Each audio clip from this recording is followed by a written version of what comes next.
সপ্তাহখানেকেই ভাঙল মান।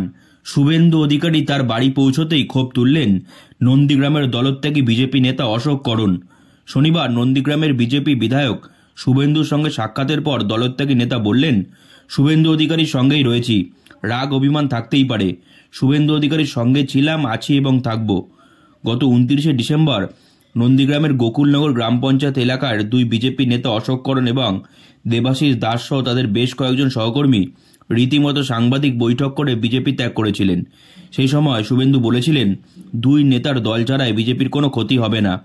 আর এক সপ্তাহের মধ্যে শনিবার সন্ধ্যায় জামবাড়ি গ্রামে অশোক করণের বাড়িতে উপস্থিত হন বিরোধী দলনেতা শুভেন্দু অধিকারী। দীর্ঘ প্রায় 2 ঘন্টা দুই দলত্যাগী নেতার সঙ্গে চলে বৈঠক।